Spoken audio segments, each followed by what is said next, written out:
नमस्कार, आप देख रहे हैं जी बिजनेस। आपके साथ मैं हूं अनुया यादव। जी हां, अगर आप घर खरीदने का मन बना रहे हैं, कोई अंडर कंस्ट्रक्शन प्रॉपर्टी खरीदना चाहते हैं, तो ये आपके लिए अच्छा मौका है। जीएसटी लागू होने के बाद अंडर कंस्ट्रक्शन प्रॉपर्टी जो है वो महंगी हो जाएगी, क्योंकि अंडर कंस्ट्रक्शन प्रॉपर्टी पर जुलाई से 12% की दर से जीएसटी लगेगा। अभी अंडर कंस्ट्रक्शन प्रॉपर्टी पर 1% वैट और 4.25% सर्विस टैक्स लागू होता है, यानी कि सीधे सीधे आप पर टैक्स का बोझ पड़ेगा। ऐसे में अगर आप मन बना रहे हैं घर खरीदने का, तो बेहतरीन मौका है आपके पास।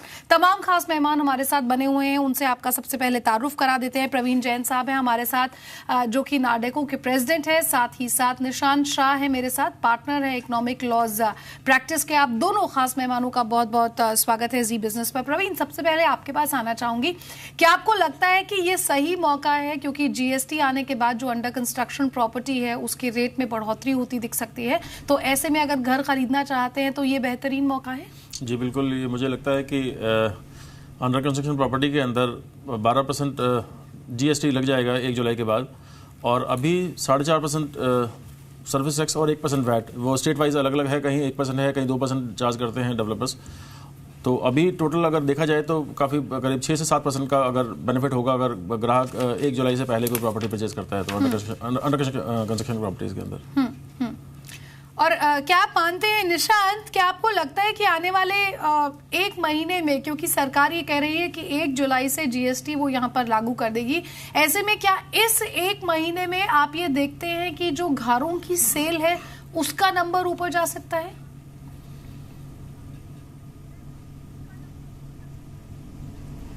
देखिए, ये जो जीएसटी लागू होगा उससे प्राइस ऊपर जाएगा। 2 चीज उसमें देखनी है। एक, they will also get the builders को क्रेडिट भी मिलेगा, तो वो क्रेडिट के कारण थोड़ा रेट वो ड्रॉप कर सकते हैं, क्योंकि उनका टोटल कॉस्ट ऑफ कंस्ट्रक्शन उससे थोड़ा कम हो जाएगा। इसका इम्पैक्ट कितना होता है will vary from location to location. Like premium जगह है जहाँ पे बॉम्बे जैसे सिटीज है, जहाँ पे लैंड का वैल्यू प्रीटी हाई है, तो वो जो लैंड का वैल्यू हाई है उसके कारण इसका जो असर है वो इतना सिग्निफिकेंट शायद नहीं आएगा, थोड़ा नॉमिनल आएगा। एंड इसके लिए वो कितना ऊपर जा रहा है, कितना प्राइस बढ़ रहा है, कितना आ रहा है, वो लोकेशन टू लोकेशन वेरी होगा। इसलिए इतने लिमिटेड पीरियड में तो मुझे लगता नहीं है कि हम इतना सेल्स चेंज देखेंगे, स्पेशली जब हम घर जैसी चीज की बात कर रहे हैं। हाँ बिल्कुल।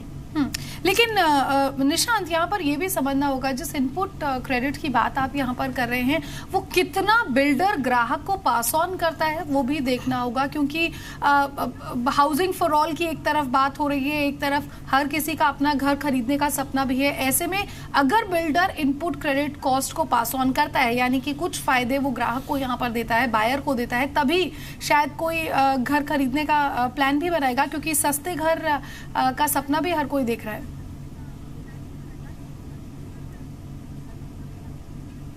बिल्कुल। और इसमें 2 चीज़ें फिर से आती है कि आज जो अंडर कंस्ट्रक्शन प्रॉपर्टी है उसमें अगर बिल्डर ने ऑलरेडी सीमेंट, ब्रिक्स, स्टील आदि चीज़ें हैं जो if they have already bought and have already put it in the under construction property, उसके ऊपर जो टैक्स लगा है उसका क्रेडिट मिलेगा नहीं मिलेगा उसका एक थोड़ा अनसर्टेनिटी है। इनफैक्ट शायद अगर नहीं मिलेगा तो और भी एक्स्ट्रा कॉस्ट होने वाला है बिल्डर को, क्योंकि वो ऑलरेडी टैक्स पे कर चुके हैं जो अंडर कंस्ट्रक्शन प्रॉपर्टी है, और जो सेल करेंगे उसके ऊपर जीएसटी लगने वाला है।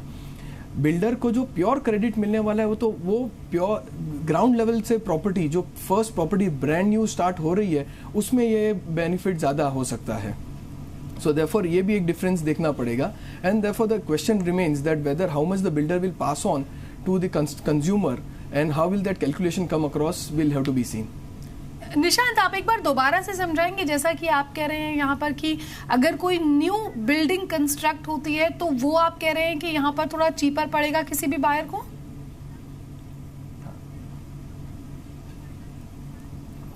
नहीं, मैं ये बता रहा हूँ दैट जो परचेज प्राइस है, टोटल प्राइस के ऊपर 12% जीएसटी लग रहा है, उसके कारण प्राइस तो बढ़ना है। परंतु जो कॉस्ट ऑफ कंस्ट्रक्शन है, बिल्डर को अभी क्रेडिट मिलेगा जो इनपुट्स यूज कर रहे हैं, जो आज के टैक्स लॉ के अंडर नहीं मिल रहा था। तो उसके कारण बिल्डर अपने total cost of construction lower होने के कारण प्राइसेस थोड़ा ड्रॉप कर सकते हैं, जिसके ऊपर 12% लग जाएगा तो वापस ओवरऑल कॉस्ट बढ़ जाएगा कंज्यूमर के लिए. But there is a relief in the additional 12% which can arise. पर लेकिन इसमें इतना दिखना है कि एक अंडर कंस्ट्रक्शन प्रॉपर्टी है, एक जो प्रॉपर्टी है जो फ्रेश कंस्ट्रक्शन शुरू होगा जीएसटी के दायरे में. तो जो फ्रेश कंस्ट्रक्शन शुरू होगा उसमें जो भी सीमेंट स्टील खरीद रहे हैं उसके ऊपर उन्हें जो क्रेडिट मिलेगा वो क्रेडिट का वो बेनिफिट पास ऑन कर सकते हैं. पर जो आज अंडर कंस्ट्रक्शन है उसमें स्टील सीमेंट उन्होंने ऑलरेडी प्रोक्योर कर चुके हैं, जिसके ऊपर आज का एक्साइज है, वीएटी है, वो सब पे कर चुके हैं. उसका क्रेडिट कितना मिलेगा नहीं मिलेगा, उसका क्रेडिट नहीं मिलने के चांसेस है. एंड देयरफॉर एक इसके टैक्स लग चुका है प्लस 12% जीएसटी लगना है जीएसटी के नीचे. मेरे साथ अमित गोयनका जुड़ गए हैं, एमडी और सीईओ हैं निफ्को रियल एस्टेट एक्सपर्ट है वो यहाँ पर. अमित, बहुत बहुत स्वागत है आपका जी बिजनेस पर. हम यहाँ पर यही बात कर रहे हैं कि क्या ये सही समय है जीएसटी से पहले किसी भी अंडर कंस्ट्रक्शन प्रॉपर्टी को खरीदने का? आपकी राय है इस पर? देखिए, जीएसटी का जो भार है वो तो आपने अभी बताया ही है कि जिसके वजह से 6 से 7% तक का जो भार है वो बढ़ेगा बायर पे. तो इसके लिए कई लोगों की यही मंशा होगी कि ये भार न लेकर आज का जो प्रिवेलिंग बेनिफिट है, आज का जो इनडायरेक्ट टैक्स है उसमें घर ले लिया जाए. मगर इसका माइग्रेशन नॉर्म्स अभी भी क्लियर नहीं है, क्योंकि जो इनडायरेक्ट टैक्स है वो परसेंटेज ऑफ कंप्लीशन में कलेक्ट किया जाता है. तो अगर आज आपने 1 जुलाई से पहले घर लिया है और आपने पुराने रेजीम के अंडर आप टैक्स भर रहे हैं और 1 जुलाई से आपका जब रेजीम चेंज होगा तो क्या आपको डिफरेंशियल अमाउंट भरना होगा, ये अभी तक बात एक तो साफ नहीं है. क्योंकि हमने देखा है कि सर्विस टैक्स भी जब लागू किया गया तो इसको रेट्रोस्पेक्टिव इफेक्ट से लागू किया गया था. तो क्या जीएसटी भी रेट्रोस्पेक्टिव इफेक्ट से लागू होगा अंडर कंस्ट्रक्शन प्रॉपर्टीज में, ये देखना अभी भी हमको बाकी है.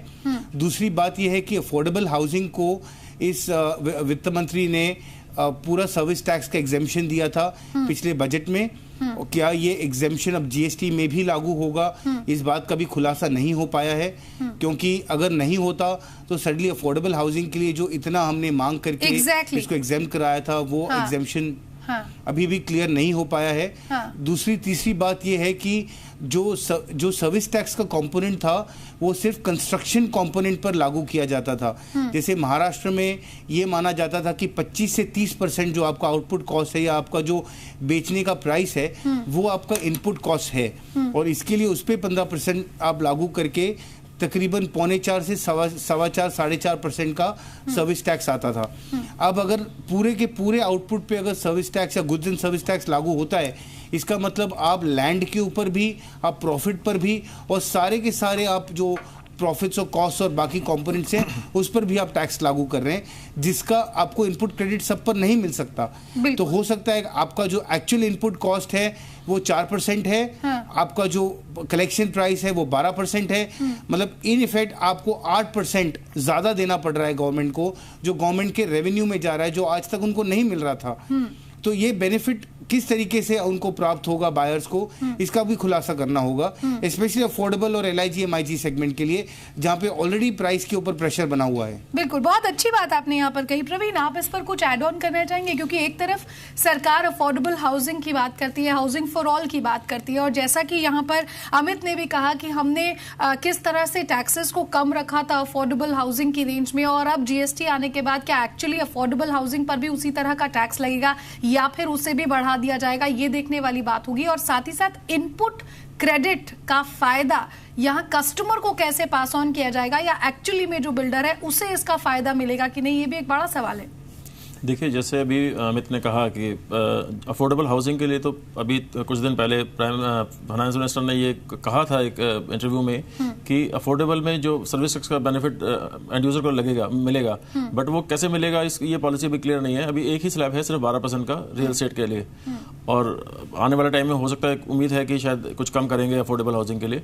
और अगर मिड सेगमेंट की बात करें, या जैसे अभी निशांत ने बताया कि जो नई प्रॉपर्टी अंडर कंस्ट्रक्शन जो स्टार्ट होने वाली प्रॉपर्टीज हैं उसमें ज़्यादा फर्क नहीं आएगा मुझे लगता है. 12% जैसे टोटल मिला के करीब जो टैक्सेस लगते हैं, सर्विस टैक्स ले लें या वैट ले लें या जो एक्साइज ड्यूटी है, वो सब मिला के करीब 10.5% के आसपास लगता है. तो जो मिड सेगमेंट की प्रॉपर्टीज़ हैं जो करीब 4,000-5,000 रुपये स्क्वायर फीट की प्रॉपर्टीज़ हैं उस पर बहुत ज़्यादा इंपैक्ट नहीं आएगा.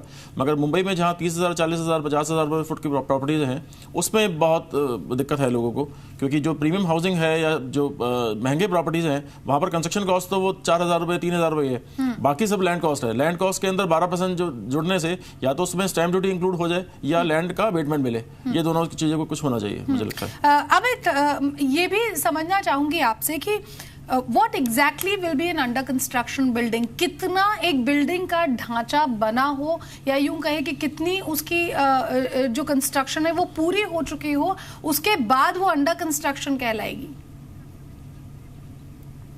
देखिए, जब से आप सेल शुरू करते हैं, हाँ, और जब तक आपको ऑक्यूपेशन सर्टिफिकेट या बिल्डिंग कंप्लीशन सर्टिफिकेट या पूर्ण होने का सर्टिफिकेट नहीं प्राप्त होता, उसको अंडर कंस्ट्रक्शन ही माना जाता है। तो हो सकता है आपकी बिल्डिंग पूरी तरीके से बन गई हो, ये भी हो सकता है कि आपने पोजेशन देने शुरू कर दिए हो, मगर क्योंकि आपको सर्टिफिकेट नहीं प्राप्त हुआ है तो उस पर भी सर्विस टैक्स और जीएसटी लागू होगा, जो आज भी वही नियम है। तो जो टैक्स का नियम है वो चेंज नहीं हो रहा, डेफिनेशन चेंज नहीं हो रही। आज भी जो नियम है कि जब तक आप कंप्लीशन सर्टिफिकेट नहीं ले लेते आपको अंडर कंस्ट्रक्शन ही माना जाएगा, और ये सब बहुत बड़ा रिस्क है, क्योंकि आज की तारीख में कई सारी ऐसी बिल्डिंगें बन रही हैं जो रेडी हैं मगर उनको पोजीशन या कंप्लीशन सर्टिफिकेट नहीं मिल पाया है, उनको समय लग रहा है कई सारी अड़चनों की वजह से, तो उन पर भी ये भार आएगा। और एग्जिस्टिंग बायर्स हैं, एग्जिस्टिंग ऑक्यूपायर्स हैं, उन पर भी ये भार आएगा। सो यू थिंक कि किसी तरह का डिस्काउंट यहाँ पर बिल्डर दे सकते हैं ग्राहकों को ताकि ज्यादा से ज्यादा इन्वेंट्री सोल्ड ऑफ हो सके? देखिए, दो तरीके के सिस्टम्स थे जीएसटी में, एक तो इनपुट क्रेडिट बेस्ड था या एक सबवेंशन सिस्टम था। अब जैसे महाराष्ट्र में भी वही था, वेस्ट बंगाल में वही था, तमिलनाडु, कर्नाटका में वही था, जहां पे आप चुनाव कर सकते थे कि आपको इनपुट क्रेडिट सर्विस टैक्स में लेना है या आपको सबवेंशन स्कीम के तहत आपको एक डिस्काउंटेड प्राइस में आपको कस्टमर को बेचना है। जहां पे इनपुट क्रेडिट लिया जा रहा था वहां पे एक ट्रांसपेरेंट मेथड था कि जहां पे आप एक कॉन्ट्रैक्टिंग अग्रीमेंट करते थे बायर के साथ, और दूसरा आप एक लैंड अग्रीमेंट या प्रोपोर्शनेट ऑफ लैंड अग्रीमेंट करते थे। और आप जो कॉन्ट्रैक्टिंग अग्रीमेंट करते थे उसके ऊपर सिर्फ आपको टैक्स भरना होता था, उसके सामने आप इनपुट क्रेडिट लेते थे। मगर कॉम्पोजिट स्कीम जैसे महाराष्ट्र में है, वहाँ पे आप इस चीज़ में आप फर्क नहीं कर रहे थे कि कौन सा लैंड है, कौन सा कंस्ट्रक्शन है और कौन सा प्रॉफिट है, और वो आसान भी था अकाउंटिंग करने के लिए। तो मेरे हिसाब से एक तो 70-80% जो डेवलपर्स हैं उनके पास इतना सोफिस्टिकेटेड सिस्टम नहीं है कि वो पूरा का पूरा इनपुट क्रेडिट और आउटपुट क्रेडिट को मैच कर पाएँ, तो उसमें लीकेजेस होने के चांसेस काफ़ी सारे हैं। दूसरी बात यह है कि ये अनिवार्य है, आई थिंक इट्स इम्पेरेटिव कि जो भी बेनिफिट मिल रहा है, जो आज तक नहीं ले पा रहे थे इनपुट क्रेडिट का, तो वो आप बायर को पास करें, क्योंकि अगर बायर को पास नहीं होगा तो अब 7-8-10% कॉस्ट बढ़ने से बायर की जो डिमांड है वो वैसे भी गिर जाएगी। बिल्कुल, आज प्राइसिंग प्रेशर में है, पूरे देश भर में प्राइसिंग प्रेशर पे। तो आई थिंक सबसे इंपॉर्टेंट ये चीज़ है कि आप एक तो ये कंपोनेंट को समझें, दूसरा इनपुट क्रेडिट को पूरी तरीके से ले, तीसरी बात यह है कि काफ़ी सारा रॉ मटेरियल जो है वो इनपुट क्रेडिट के बिना आ रहा था। एक जो मसला है जो वित्त मंत्री ने, फाइनेंस मिनिस्टर ने भी क्लियर किया है कि अब सारा का सारा जो है वो वाइट में होगा, सारा बिलिंग बेस्ड होगा, हर जगह वैट और सर्विस टैक्स इनपुट को आपको दिखाना होगा। कई तरीके से रेत आ रहा था, सीमेंट आ रहा था, input labour material, labour component आ रहा था जिसमें वो टैक्स का कंपोनेंट नहीं जुड़ रहा था, अब आपको जोड़ना होगा और उसका इनपुट क्रेडिट लेके आपको उसका बेनिफिट जो है वो कस्टमर को पास ऑन करना होगा। तो ये सारा का सारा जो चेंज है वो काफ़ी बड़े मायने में होगा और जिसका बेनिफिट कस्टमर को जाना ही होगा, जिसके बिना वरना पूरी की पूरी जो सेल्स है, जो आउटपुट है वो काफ़ी हद तक और थम जाएगी, बहुत थम जाएगा। एक छोटा सा ब्रेक यहाँ पर ले लेते हैं और ब्रेक के बाद ये भी समझने की कोशिश करेंगे कि क्या रेरा और जीएसटी इन दोनों के लागू होने के बाद इस पूरे रियल एस्टेट सेक्टर में ज्यादा ट्रांसपेरेंसी देखी जाएगी। एक छोटा सा ब्रेक, जल्द हाजिर होते हैं।